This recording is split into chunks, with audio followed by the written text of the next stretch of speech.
Bonjour à tous, plein phare aujourd'hui sur la nouvelle Renault Mégane RS Trophy, le Maserati Levante GTS. Enfin, on vous dit comment vous offrir l'Aston Martin DB5 de James Bond.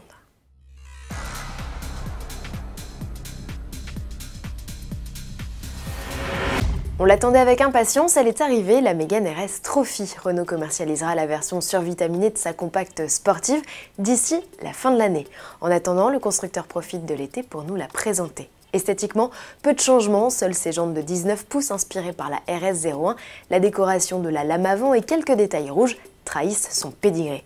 Techniquement, la Mégane RS Trophy s'offre le châssis Cup.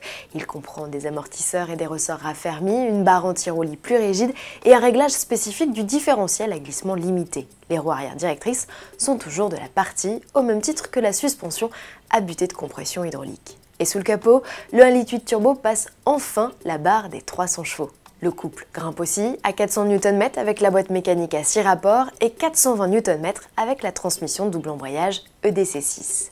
Sur la balance, la Mégane RS Trophy est un poil plus lourde que ses concurrentes et même que la classique Mégane RS avec un poids à vide au-dessus des 1400 kg. Une cure d'amaigrissement sera toutefois possible dès 2019 avec l'arrivée en option de jantes plus légères et de sièges sport amincis. Quoi qu'il en soit, la Trophy n'a pas à rougir de ses performances, il lui faut 5 secondes 7 pour atteindre les 100 km/h, c'est un dixième de mieux qu'une Civic Type R, pourtant 20 chevaux plus puissante. Cerise sur le gâteau, la Trophy hérite d'une nouvelle ligne d'échappement avec un clapet actif permettant de modifier la sonorité selon le mode de conduite choisi. Son prix n'a pas encore été annoncé, Renault devrait le faire d'ici au Mondial de l'Automobile de Paris en octobre, événement où elle sera l'une des stars. Prochaine étape pour Renault, l'arrivée d'une Trophy R, on l'espère. La Mégane RS n'est pas la seule à avoir profité d'une cure de vitamines. Cet été, le Levante aussi, le SUV Maserati est arrivé au Festival of Speed de Goodwood 2018 dans une inédite version GTS. Au menu pour le mastodonte italien, un look plus méchant et un V8 biturbo d'origine Ferrari. C'est le même que l'on croise sous le capot du récent Levante Trofeo présenté en avril à New York. Ce dernier coiffe toujours la gamme avec ses 590 chevaux puisque le nouveau venu ne développe que, entre guillemets, 550 chevaux. La puissance reste envoyée aux 4 roues par l'intermédiaire d'une boîte ZF à 8 rapports. Du côté des performances, le nouveau venu réclame 4 secondes 2 pour atteindre les 100 km/h quand le Trofeo en met moins de 4. Le Levante GTS aura l'avantage d'être plus abordable, même si Maserati n'a pas encore précisé ni son prix ni sa date de lancement.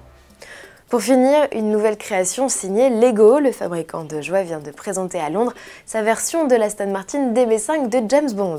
Si elle n'a pas le charme de la vraie utilisée par Sean Connery dans Goldfinger il y a plus de 50 ans, elle dispose en revanche de bon nombre de ses gadgets. Les concepteurs Lego ont travaillé 5 mois d'arrache-pied pour mettre au point le panneau blindé, pare-balles à l'arrière, le siège éjectable ou les mitrailleuses dans les phares. Cette DB5 équipée de son 6 cylindres, s'il vous plaît, profite également de sa plaque d'immatriculation rotative.